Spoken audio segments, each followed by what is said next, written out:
Well,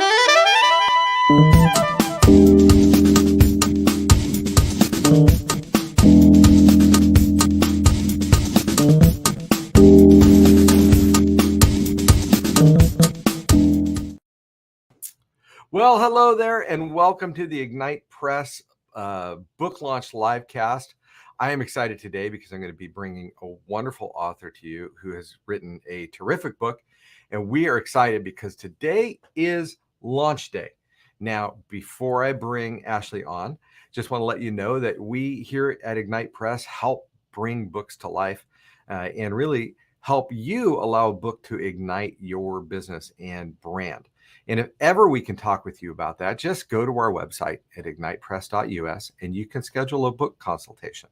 And we can talk about your book idea, whether it's just a concept in your head or a manuscript you've written, or maybe even a book that's already been published that you want to do something different with. So just remember that. So today, Ashley Freeman is here with me, and Ashley is the author of The Path to Your Career Purpose: Find and Live the Life of Fulfilling Work You Were Meant to Do. And yes, as you can see, it is on sale today for 99 cents. You can grab the Kindle version. Now, Ashley's the founder of Flourishing Work, a firm that helps people bring the fullest, most authentic version of themselves into their life and to work through coaching and facilitation. Ashley has written this fantastic book, and I want to bring her on so we can talk about it. Ashley, how are you? It's a good day to launch a book. I'm doing well. Oh my gosh, it's a crazy day to launch a book. I understand you have been hard at work. Yes, we've had some just amazing support over just a Zoom kind of call center party, and we've been having a blast. So I'm having fun. Well, terrific. In fact, you mentioned the Zoom call. I understand you've got a bunch of people like on a launch group and a launch party that are all really pulling for you as you launch your book. Nothing happens, in a vacuum, and nothing happens alone. And so I'm really glad you pulled that team around you. So I want to talk about this, but before we can talk about this, we need to learn about you. So why don't you tell us, Ashley, first about you? Tell us how you got to this point where you're writing this book, The Path to Your Career Purpose. Sure.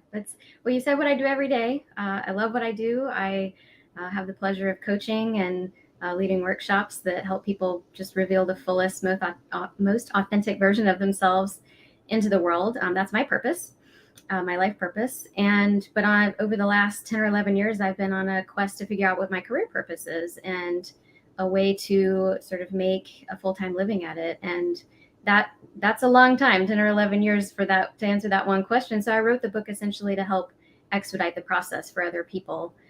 For me, it took many years of just iteration, and I was working in administrative jobs for a long time, and just felt like I was meant for something more than that, and that I hadn't really nailed down what my passions and my skill set that I wanted to hone was. So over that period, I was able to, like I said, iterate and try and figure it out, and hopefully it's not, the process will be a lot quicker when you have the book. But I'm at a place where about 4 years ago, I started this business. Hey, Wendy, love your comment. Started the business about 4 years ago, and get to do what I love every day. I consider it my dream job. And it's also evolving. I consider a career purpose to be something that is more of a journey than a destination. So every day I do new and different things, and just keep following the process in the book to find fulfilling work. Wrote the book so that others could, like I said, expedite the process and not take 10 or 11 years to get there. Wonderful. Let me just remind people, Wendy commented, and if there are other people watching and you have a comment or a question, please go ahead and put it in the chat log.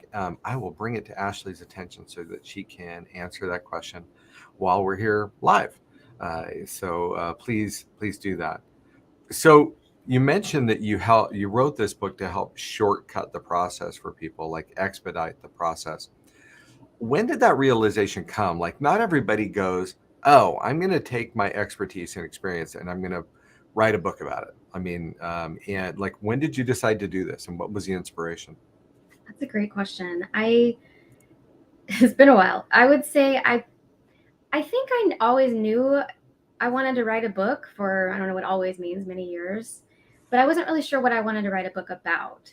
And it was actually in reading a book that I gave a big shout out to in chapter 2, called, forgive my language, it's called You're a Badass at Making Money, by Jen Sincero. I was reading that, and it just inspired me to a point where I just had almost this download of, I know exactly what I want to write about. Now I wrote down a few bullet points. It was certainly in no way formed to a point where I, had an outline or anything like that, but just a few bullet points of, I know kind of the impact I want to have. I know what I want to help people with and what I want the book to be about.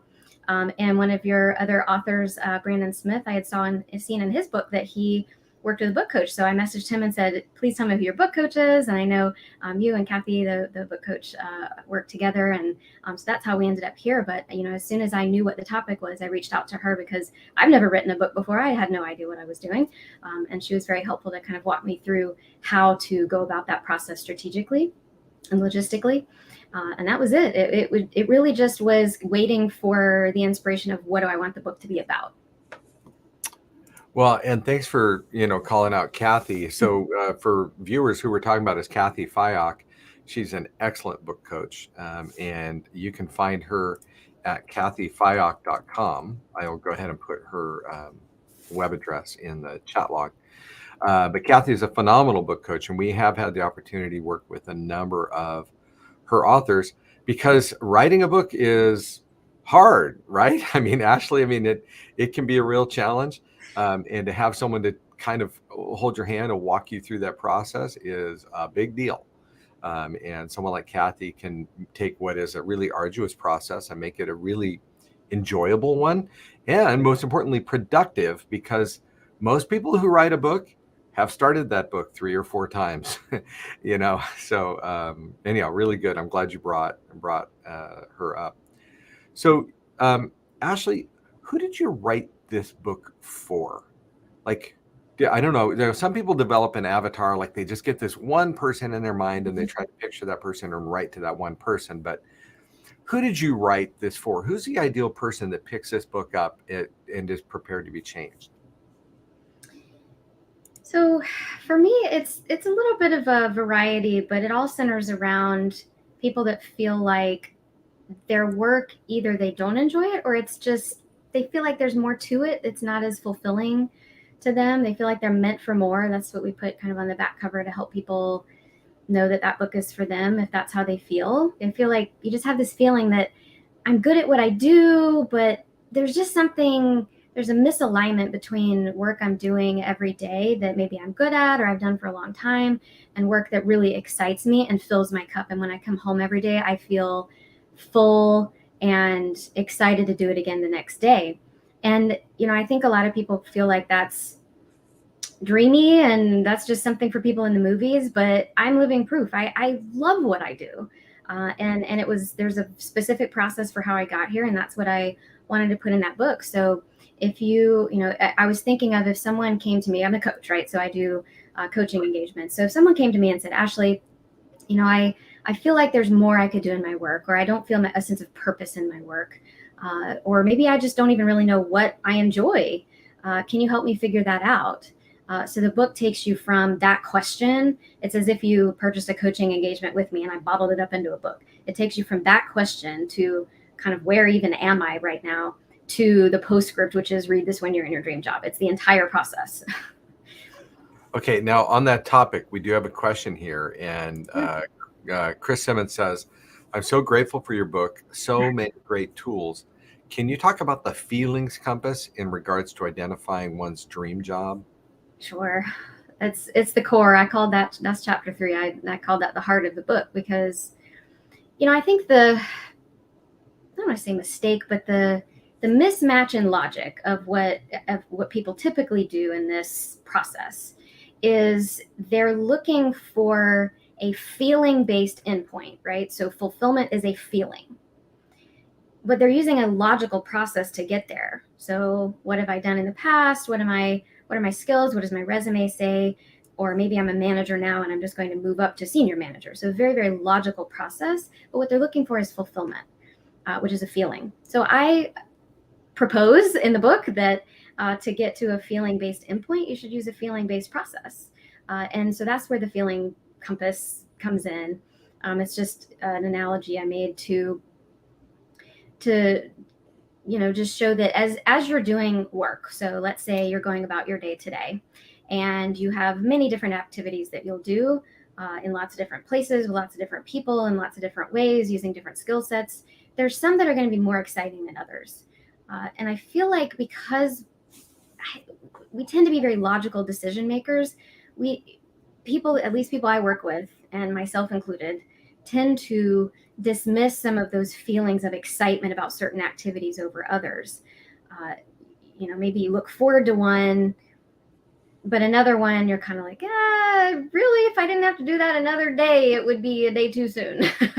And so there's this variety of activities, and it's not just activities I talk about in the book. It could be you're watching someone else do work, or you're watching someone in a movie or on TV or Netflix or whatever, or you're having a conversation with a friend about what they do. You could find, these are what I call leads. You can find them anywhere, in a conversation or doing the work itself, thinking about it, watching it on a movie.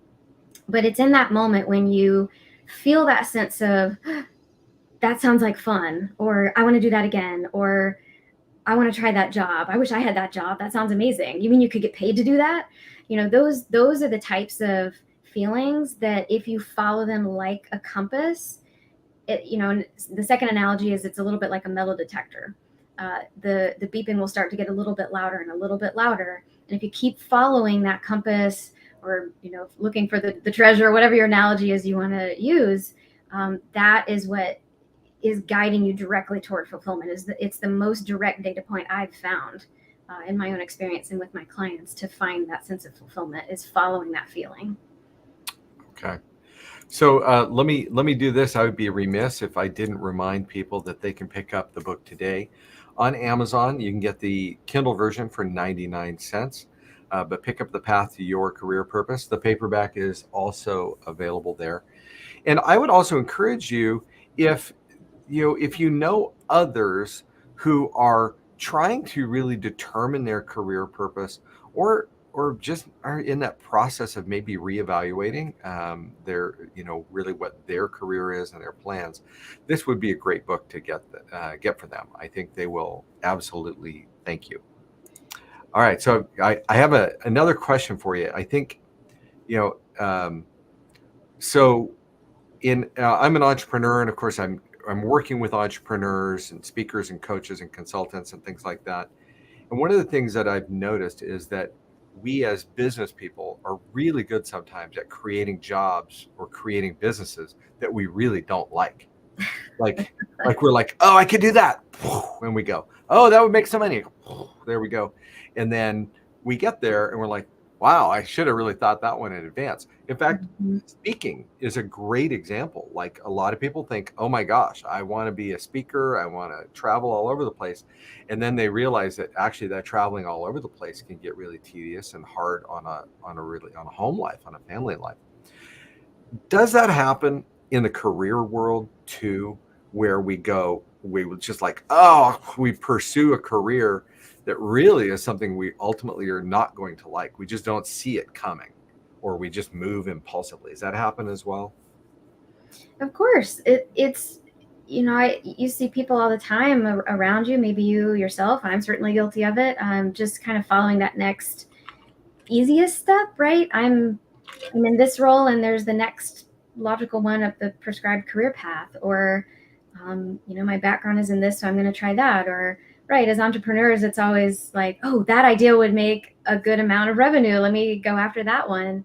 And I have clients, wrote about one in the book that was just very clouded by the amount of income that he would make at a certain job. And once we kind of sat down and talked it through, he realized that it was just sort of all mixed up in his head with a sense of fulfillment. He was just confusing more money with fulfillment. And if you can make more money, by all means, please do. They are not, mutually exclusive. You can make plenty of income and do what you love. But in that case, that was a job that would have been very, very stressful for him. And he happened to be married. He talked to his wife about it, and she said, look, I'm really concerned about this decision because of the impact that it could have on you, your stress levels, and our family. And so at that point, it was like, well, that's a decision based on a logistical factor, so financial.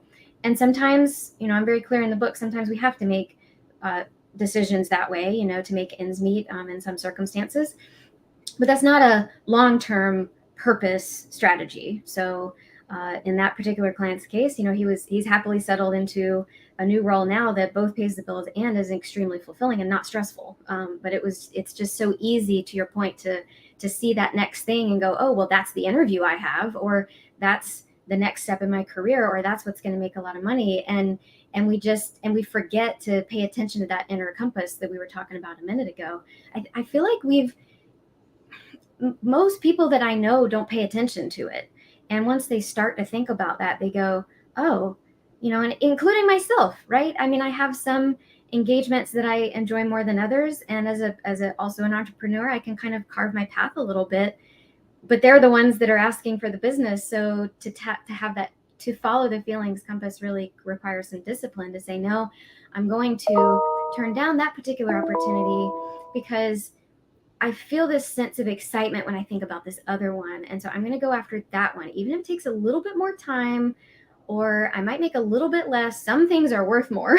But once you do that and make that decision to follow the one that makes you feel excited instead of the one that you feel this sense of tightness in your chest, or just a little bit of repulsion, or you don't look forward to it, or you're like, oh, I really don't want to do that.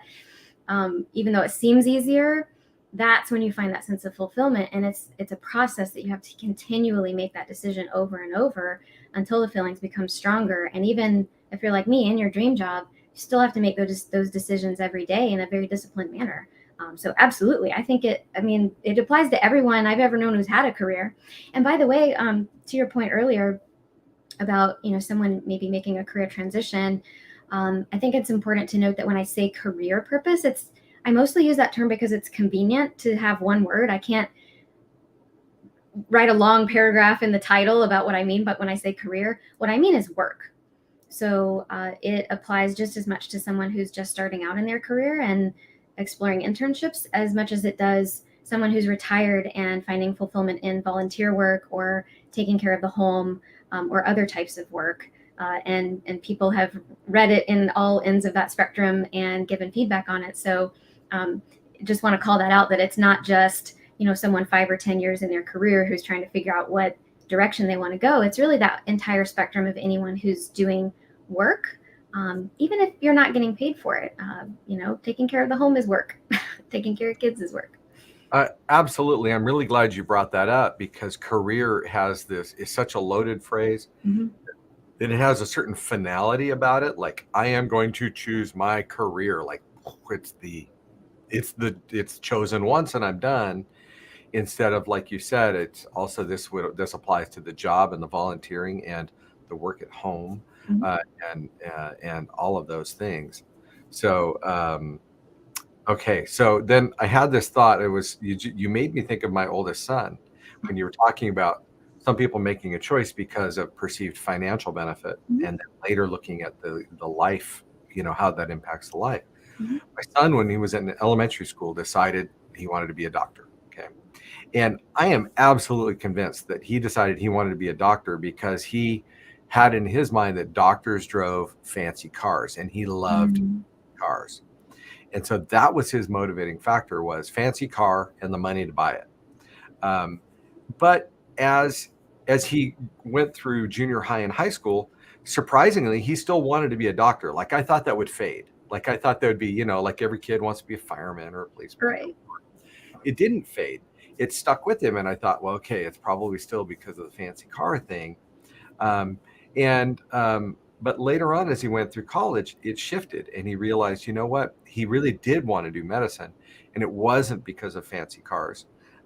He really did want to help people through medicine, but decided to be a physician's assistant instead, because he felt like the doctors he'd come to know had really tough lifestyles, even though they had lots of money.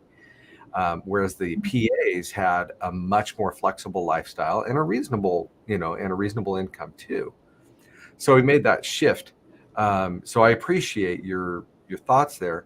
I was also going to ask, how often do you think people should reevaluate their work situation? That's a good question. Like I said, the following the fulfillment is a daily, hourly choice.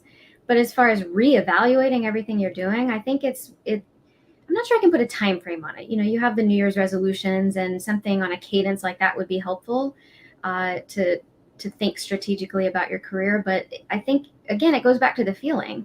If you're starting to find yourself dreading the next day and staying up late because you don't want to make it to the next work day, right? You want to stay scrolling social media or something, or you're starting to feel that sense of repulsion, of resisting. You're lacking that sense of alignment. That's a sign. That's the sign that you really need to pay a lot of attention to. And I think that we've all just kind of learned to push forward and just do the work, go to your job. And there's nothing wrong with that. I work really hard. I think that it's great to work hard and do your job and fulfill your responsibilities. But to the extent possible, paying attention as you're fulfilling those responsibilities and as you're going about your day. How do you look forward to it, or do you feel a sense of resistance or repulsion against it? And that's your sign that it's time to think, how do I feel about the work that I'm doing, and is there a tweak that I can make? So in your case, I thought that was a fantastic example of your son in terms of career purpose, which I advocate is not a job title, but the way in which you go about fulfilling your life purpose. So in his case, if it has something to do with helping people as far as his life purpose, then the way in which he can go about that career-wise sounds like it's through something in the medical profession or in how he takes care of people. But to stick specifically with a job title like, just say, surgeon, really pigeonholes you into feeling like you have to accomplish your purpose in that specific field. Whereas if we get a little bit more creative, you find a way to still accomplish that career purpose of helping people by taking care of them, for example, as a PA, and he's still accomplishing his career purpose. So I thought that was a fabulous example. Wow, thank you. So the reason about the way that I brought up the whole thing about how often to reevaluate, because it seems to me like it's probably healthy for people to stop and take inventory, right? That's what you're encouraging people to do is take inventory of their current job and their work and their level of fulfillment, and see if they're lining up, and if not, to make some strategic adjustments. I was just thinking that we're also really good at being the whole grass is greener on the other side kind of thing, right? Like, oh, clearly that job would be much better, or if I moved to there, that would be much better, or whatever, instead of also learning the gift of being content where we are. But I could see, there are some people who they can't stick with any job. They're like, okay, I tried this and now I'm going to try that. And I'm going to try that. And I'm going to try that. And I don't know if they're just seeking to try to find that right thing, or if they're, or struggle with that contentment. And then you have the flip side is the person that's been working in the same job for 20 years, just because, the paycheck keeps coming, and not happy, not fulfilled at all, but they can pay the bills. And so that's, I think I kind of brought that up, is like, what's that balance, and how do you strike that balance? Are there questions you ask yourself? Is there an inventory you take? Like, what do you do with that? What a loaded it is question. It is. I think for me, it just comes down to, look, the one that we have to pay our bills. We have practical things that we need to accomplish through working. And so there's no problem with that. The reason I wrote the book, though, is that because of what I said in the beginning, I feel like I believe that everyone has a unique set of passions and talents to carry out those passions. And if we're just settling long term, I get short term, there are different needs potentially sometimes depending on circumstances, but long term, if we're settling, that person you're talking about 20 years in work that they're not meant to do. I just personally find it tragic because the world is missing out on something incredible that will never exist in any other medium for the rest of the universe. I mean, I know that's a little deep, but it's true, right? If you don't, if you have a passion for a certain type of work and you're amazing at, I don't know, customer service to carry out that work, there's nobody else in the world that has that exact combination of skills and passions. So it's really, for me, it's just about the world not missing out on that. And back to what the very first thing you said, that everything that my company does is bringing out the fullest, most authentic version of people. And that's exactly what this is intended to do in their work. So that's kind of what it comes down to. Excellent. So there was a comment here I wanted to share. Carolyn says, "Hi, Ashley. I love the way you encourage your reader to stop and think about the questions that you bring up." I thought that was very sweet. Thank you, Carolyn. And other people have been putting in, Wes says, you were talking about evaluating things analytically versus emotionally and all of that. As a not very emotional person, I find this to be very logical. I thought that was very nice. All right. So before we leave, is there a part of your book that you're particularly fond of, or a story that you really like to bring out, something you want to share with people? I think we covered it. Really, like I said, the heart of the book is that chapter 3, where I take you through what finding what I call leads or emotional leads looks like. And yes, I do it in a very logical and research-based way, because I know it's not easy for some people to jump into this emotional process. And I do it with lots of questions. I'm a coach. I can't stop asking questions and giving you reflection opportunities. So it really all comes down to that. And the entire rest of the book is built around whether it's helping you think through, kind of where you are and how you got here, or how to set yourself up for success in the process, or even just distilling something. This is such an abstract, murky concept that we're talking about, purpose, right? What is that? I don't know. You tell me. But I tried to give the reader a more concrete formula, if you will, a framework to help bring some of that abstract into something more practical, help them make the transition, and then understand what's holding them back and how to get out of that. So it really all centers down into that process that we talked about paying attention to how you feel about different ideas or leads that you find. And if you just, in a very disciplined fashion, keep following that, you will find and live a life of fulfilling work, as the book title or subtitle says. All right. And there, a case in point, I would have started my own business years ago if I had this book. Very wonderful. Same. Yeah, and I think about really how valuable this is, because we always want people to, like, even me with my children. It's like, yes, you guys need to figure out what you want to do. Everyone, how do you do that? How do you figure out what you want to do? Mm-hmm. And of course, there's always that pressure. What do you want to do when you grow up? Mm-hmm. If you ask my wife, I still haven't grown up. So I still need to work on this, anyway, she would say that in a very loving way, by the way. Anyway, Ashley, thank you so much for joining us. I'm super excited about having you here on the livecast and about your book. Congratulations again on your book launch. This is a great day. It absolutely is. Thanks for having me, and can't wait to just see how many people find that life of fulfilling work. It's a good day. That's it. It's about changing lives, and you're all about it. All right, very good. Well, thank you everybody here for joining us here on the livecast. Yes, pick up your copy of her book today on Amazon. You can grab that Kindle version for 99 cents. The paperback is also available, but go ahead and get that today. And then if we can ever help you discover whether you have a book in you, or to take the book you have and really ignite your brand with it, reach out. Let's have that consultation. You can schedule that through our website at ignitepress.us. That's ignitepress.us. Thanks for joining us on the livecast. And we're just excited for Ashley and her book today. Thanks again for coming.